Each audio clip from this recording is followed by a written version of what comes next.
Ukraine ও রাশিয়ার মধ্যে ভয়াবহ যুদ্ধ চলছে 2 বছরেরও বেশি সময় ধরে।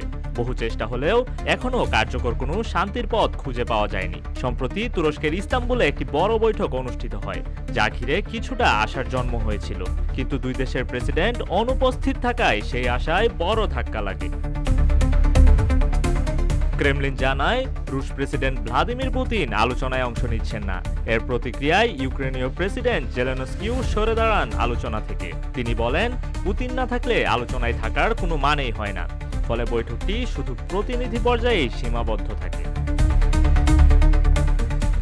জেলেনস্কি বলেন, পুতিনের অনুপস্থিতি শুধু ইউক্রেন নয়, তুরস্ক ও অন্যান্য মধ্যস্থতাকারীদের জন্যও অসম্মানের। তার মতে রাশিয়ার কোনো আন্তরিকতা নেই শান্তির ব্যাপারে।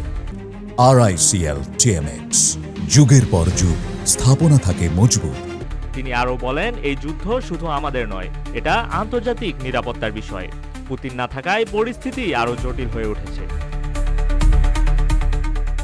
অন্যদিকে মার্কিন প্রেসিডেন্ট ডোনাল্ড ট্রাম্প মন্তব্য করেন, আমার সঙ্গে পুতিনের দেখা না হওয়া পর্যন্ত শান্তি সম্ভব নয়। তবে অনেকে এটিকে মার্কিন নির্বাচনের কৌশল হিসেবে দেখছেন।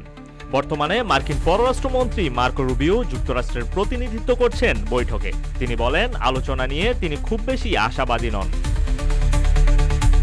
এদিকে ব্রিটিশ প্রধানমন্ত্রী কিয়ার স্টারমার বলেন, শান্তির সুযোগ না নেওয়াটা পুতিনের জন্য ভবিষ্যতে বড় ক্ষতির কারণ হতে পারে। আলোচনা ব্যর্থ হলে দায় থাকবে রাশিয়ার উপর।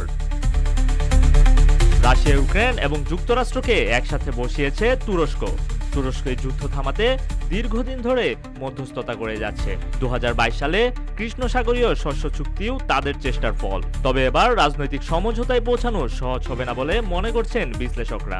রুশ উপদেষ্টা ভ্লাদিমির মেডিনেস্কি বলেন, রাশিয়ার দল আলোচনা করতে প্রস্তুত। তারা কোনো শর্ত ছাড়াই গঠনমূলক আলোচনায় অংশ নিতে চায়। ইউক্রেনীয় প্রতিনিধিদের উপস্থিতির ব্যাপারেও তারা আশাবাদী।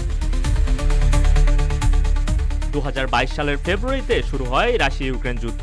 মারা গেছেন হাজার হাজার মানুষ, বাস্তুচ্যুত হয়েছে লাখেরও অধিক। ইউক্রেনের অনেক অংশ এখনও রাশিয়ার দখলে। বিশেষজ্ঞরা বলছেন, আলোচনায় শীর্ষ নেতাদের না থাকা একটি খারাপ বার্তা। কারণ যুদ্ধ থামাতে রাজনৈতিক সদিচ্ছা থাকা জরুরি, আর সেটা সবচেয়ে বেশি দেখাতে পারেন প্রেসিডেন্টরাই। ইস্তাম্বুল বৈঠক বড় আশা জাগালেও বাস্তবতা এখনো কঠিন।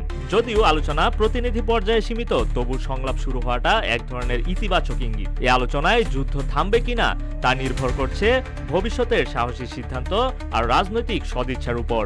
এখন সময় বলবে শান্তির আলো জ্বলবে নাকি সংঘাতের আধারই গভীর হবে।